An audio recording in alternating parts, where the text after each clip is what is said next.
मैं प्रीति अग्रवाल। आज हम कर रहे हैं क्लास 10 का चैप्टर नंबर 3 की एक्सरसाइज 3.2 का क्वेश्चन नंबर 2। क्वेश्चन 2 में आपको दो इक्वेशंस गिवन है। इन दोनों इक्वेशंस को सॉल्व करके आपको एक और इक्वेशन दी हुई है, वहां से आपको m की वैल्यू फाइंड करनी है। ठीक है, तो पहले दो इक्वेशन जो गिवन है, ये वाली दो इक्वेशन, पहले आप इसको सॉल्व करो। यहाँ से x और y की वैल्यू निकलेंगी, देन थर्ड इक्वेशन को यूज करके हम m की वैल्यू निकालेंगे। तो चलिए करते हैं। फर्स्ट इक्वेशन ये गिवन है आपको, सेकंड इक्वेशन ये गिवन है। सबसे पहले हम कर रहे हैं इक्वेशन 1 से किसी भी एक वेरिएबल की वैल्यू निकालनी। मैं यहाँ से x की वैल्यू निकाल रही हूँ, तो 2x यहीं रह गया, 3y राइट हैंड साइड जाके माइनस का 3y हो जाएगा। अब आपको x को अकेला करना है तो 2 को हटाना होगा। 2 यहाँ पर मल्टीप्लाई में है, जब वो राइट हैंड साइड पे जाएगा तो ये हो जाएगा आपका डिवाइड में, और इस तरीके से हमें मिल जाती है इक्वेशन नंबर 3। ठीक है, अब इक्वेशन इस x की वैल्यू को put value of x in equation 1। हमने 1 से वैल्यू निकाली है ना, तो आप इसको इक्वेशन नंबर 2 में पुट कर देंगे। अब इक्वेशन नंबर 2 देखिए आपकी, 2x minus 4y equals to minus 24। 2 multiply x के बदले में देखो ये पूरी वैल्यू आएगी, क्योंकि यहाँ पर इस वैल्यू में एक से ज्यादा टर्म्स हैं, तो मैंने यहाँ पर ब्रैकेट लगा दिया है ताकि मिस्टेक होने के चांसेस खत्म हो जाए। बाकी का सारा ऐसे ही आ गया, 2 से 2 कट हो जाएगा, 11 minus 3y minus 4y equals to minus 24 बच गया। क्लियर है? इधर देखिए माइनस से माइनस सॉल्व हो जाएगा, y से y माइनस माइनस प्लस, तो 11 तो आ गया ऐसे ही, ये हो गया 7y इक्वल्स टू माइनस 24। अब इस 7y को यहीं छोड़ेंगे, 11 राइट हैंड साइड जाएगा तो साइन चेंज हो जाएगा, माइनस 24 था, इधर 11 प्लस का था, तो राइट हैंड साइड जाके ये माइनस का हो गया, minus 7y minus minus plus 4 5 3। ठीक है, बड़े नंबर के आगे का साइन आता है, इसीलिए माइनस 35 आया है। इसको मिस्टेक मत कर देना, इसको प्लस का मत लिख देना बेटा। इधर देखिए 7y ना y से मल्टीप्लाई हो रहा है, जब ये राइट हैंड साइड जाएगा ना तो माइनस का ही 7y आएगा। ये मत कर देना कि राइट हैंड साइड ही जा रहा है तो वो प्लस का हो गया, नहीं, एक साइन चेंज होता है, मल्टीप्लाई डिवाइड हो रहा है, माइनस 7y यहाँ मल्टीप्लाई है, तो राइट हैंड साइड आकर के माइनस 7y डिवाइड हो जाएगा। क्लियर है? कट हो गया, y की वैल्यू कितनी आ गई हमारी 5। अब इस y की वैल्यू को put value of y in equation 3, इस इक्वेशन नंबर 3 में पुट कर दीजिए। इक्वेशन 3 थी हमारी x equals to 11 minus 3y divided by 2। 11 minus 3 into y की वैल्यू है 5 और डिवाइडेड बाय आ गया 2। 11 माइनस मल्टीप्लाई हो जाएगा, इनको माइनस मत करना बेटा, बॉड मास ध्यान रखना अपना, 5 3 15 बाय 2। इसको सॉल्व करेंगे तो माइनस का 4, ये दोनों माइनस हो रहे हैं, बड़े नंबर के आगे का साइन आता है, जब आप कट करोगे तो x की वैल्यू आ जाएगी माइनस 2। तो आप इस तरीके से देखो, x आपके पास माइनस 2 आ चुका है, क्लियर है? ये देखो, और y आपके पास 5 आ चुका है। अब आपके पास थर्ड इक्वेशन गिवन है, इस थर्ड इक्वेशन में है हमारा y equals to mx plus 3, mx plus 3। y की वैल्यू देखो कितनी थी, 5 थी, y के बदले 5, m ऐसे ही आ गया, x की वैल्यू क्या है माइनस 2 प्लस 3। इसको जब आप मल्टीप्लाई करोगे तो माइनस 2m हो जाएगा। अब ये विदाउट m है, राइट हैंड साइड ले आइए इसको, माइनस 2y ऐसे ही आ गया, इसको सॉल्व करिए, प्लस का 2 आएगा माइनस 2। अब ये मल्टीप्लाई हो रहा है, तो जब राइट हैंड साइड पे लेके जाओगे तो ये डिवाइड हो जाएगा, कट करेंगे माइनस 1, तो m की वैल्यू आ गई हमारी माइनस 1। अब देखते हैं बेटा क्वेश्चन नंबर 3 का पार्ट 1। पार्ट 1 में आपको क्वेश्चन कहता है the difference between two numbers is 26 and one number is 3 time the another, find them. तो देखो बेटा डिफरेंस बोले टू नंबर का, हमें तो नहीं पता ना, हमें नहीं पता कि हमारे टू नंबर्स कौन कौन से हैं। तो सबसे पहले ना आप लेट कर लो, लेट फर्स्ट नंबर वो हो गया हमारा x, ठीक है, और लेट कर लिया हमने सेकंड नंबर वो हो गया हमारा y। अब क्वेश्चन क्या कहता है, क्वेश्चन कहता है कि अगर difference between two number is 26, difference given है आपको 26, इसका मतलब इन दोनों नंबर का ही तो डिफरेंस बोल रहे हैं वो, तो एक इक्वेशन तो बड़ी इजीली बन गई, x minus y equal to 26। थोड़ा इधर लिख देती हूँ मैं, x minus y equal to 26, ये बन गई फर्स्ट इक्वेशन, ठीक है। आगे आपसे कहता है इस क्वेश्चन में one number is 3 time the another. तो देखो बेटा अकॉर्डिंग टू क्वेश्चन लिखते हैं one number is 3 time another, यानी कि एक नंबर दूसरे नंबर का 3 टाइम है। 3 टाइम्स का मतलब हुआ 3 से मल्टीप्लाई, क्लियर है। तो देखा जाए ना ये आपकी इक्वेशन नंबर 2 बन गई, क्लियर। अब देखो हम हमेशा क्या करते हैं, इक्वेशन 1 से किसी एक की वैल्यू निकालते हैं और सेकंड में पुट कर देते हैं। आप चाहो तो सेम प्रोसेस कर सकते हैं, यहाँ से अपने x की वैल्यू निकाल लीजिए और यहाँ पर पुट कर दीजिए, लेकिन यहाँ पर ना हमारे पास ऑलरेडी सेकंड इक्वेशन में से x की वैल्यू आ चुकी है, तो आप डायरेक्ट कर सकते हो put value of x in equation 1, क्योंकि हमारी मर्जी होती है, हम किसी भी इक्वेशन से x की वैल्यू निकाल सकते हैं, दूसरी में पुट कर सकते हैं, ठीक है। तो आ गया x minus y equal to 26, x के बदले पुट कर दें 3y minus y equal to 26, minus कीजिए 2y equal to 26, y equal to 26, ये मल्टीप्लाई में है तो ये डिवाइड में आएगा, तो y की वैल्यू आ गई आपकी 13, क्लियर है यहां तक। अब x की वैल्यू पूरी नहीं आई थी तो put value of y in equation, कौन सी इक्वेशन थी ये, इक्वेशन नंबर 2 है अब हमारी, इन इक्वेशन 2। अगर आपको कंफ्यूजन हो रही है ना तो आप नॉर्मल प्रोसेस से करना, जैसे मैंने आपको ऊपर के पहले क्वेश्चंस कराए हैं तो भी इसका आंसर आ जाएगा, कोई टेंशन वाली बात नहीं है। ये थोड़ा सा शॉर्ट हो गया एग्जाम में, कई बार ना आपको अपने टाइम को बचाना होता है, तो ये भी आपको तरीका आना चाहिए। तो आप देखो इस तरीके से y की वैल्यू आ गई है 13 और x की वैल्यू आ गई हमारी 36। गाना आ रहा है पीछे, इधर देखो बेटा ये मैंने ना वैल्यू यहाँ पर गलत पुट कर दी, y की जो वैल्यू है ना वो 13 आई थी, तो 13 को 3 से मल्टीप्लाई आप करोगे तो 39 आ जाएगा। अब देखते हैं बच्चों इसका question number second. Question second कहता है the large of to supplementary angle exceed the smaller by 18 degree, find them. तो सबसे पहले आपको इस क्वेश्चन में ये देखना पड़ेगा कि सप्लीमेंट्री एंगल होते कौन से हैं, ठीक है। सप्लीमेंट्री एंगल चलो हम पहले लेट करते हैं, ये तो पता है कि दो एंगल होंगे तो लेट कर लेते हैं। फर्स्ट एंगल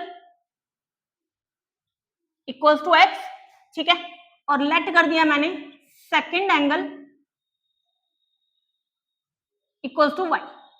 जरा देखो सप्लीमेंट्री एंगल होते क्या हैं बेटा, सप्लीमेंट्री एंगल वो एंगल होते हैं जिन एंगल्स का, जब दो एंगल्स का सम 180 डिग्री होता है तो उन्हें हम बोलते हैं सप्लीमेंट्री एंगल, क्लियर।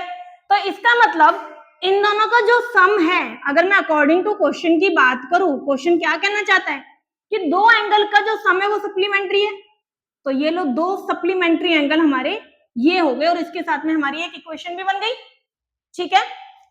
साथ में ये कहता है कि एक एंगल दूसरे एंगल से 18 एक्सीड है, बड़ा है, तो ठीक है, एक एंगल दूसरे एंगल से 18 एक्सीड कर दिया हमने, क्योंकि हमें नहीं पता कौन सा एंगल है, आप इसे भी कर सकते हो आप इसे भी कर सकते हो, तो मैंने सिंपल कर दिया कि ये एंगल इस वाले एंगल से 18 मोर है, ठीक है। तो इसकी एक इक्वेशन बना लें, y इधर आ जाएगा तो 18, ये हमारी होगी सेकंड इक्वेशन।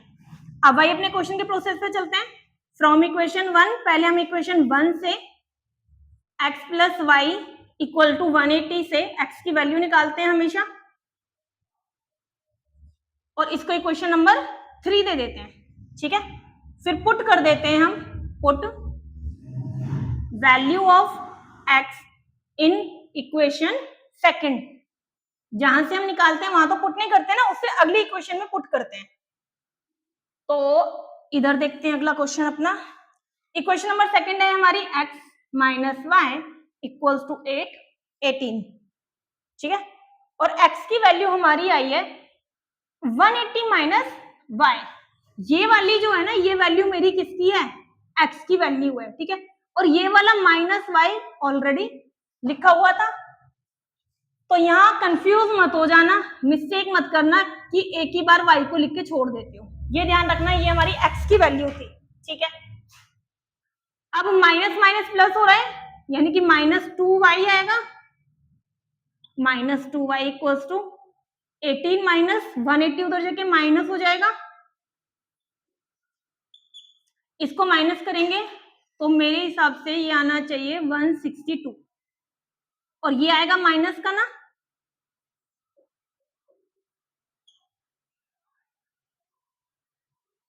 अब ये 2 मल्टीप्लाई में है तो इक्वल के नीचे जब आएगा तो माइनस के साथ में ही आएगा, साइन मत चेंज करना बेटा जब हम मल्टीप्लाई के नंबर को डिवाइड में लाते हैं। तो ये हो गया 2 8 16, 2 1 2, तो y की वैल्यू कितनी आ गई हमारी 81।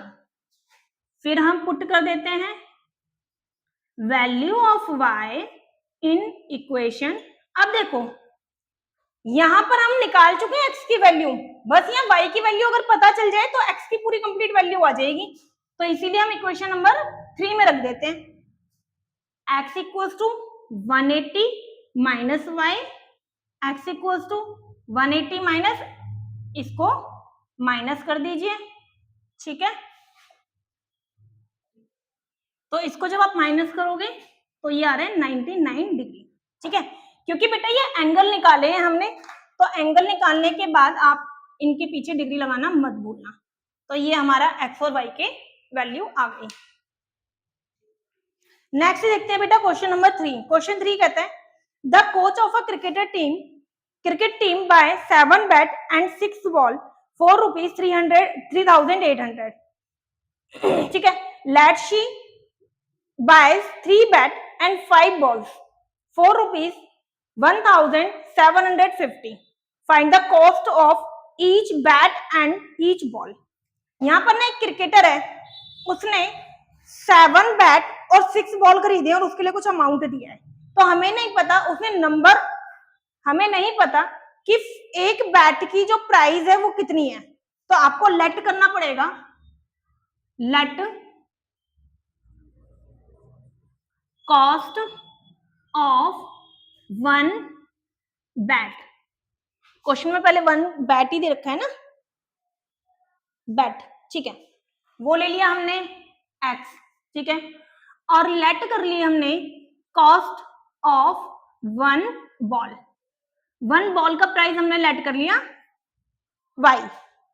आगे क्वेश्चन देखो क्या कहता है, 7 बैट और 6 बॉल लिए उसने, तो जरा एक चीज देखो बेटा, कॉस्ट ऑफ 7 बैट, 7 बैट की कॉस्ट कितनी हो जाएगी, अगर एक बैट x का है तो 7 बैट 7x के होंगे भाई। एक बैट अगर मैंने बोला 100 रुपए का है तो 7 बैट कितने के हो गए, मल्टीप्लाई करोगे ना, तो इसी तरीके से मैंने कॉस्ट को नंबर ऑफ बैट से मल्टीप्लाई कर दिया।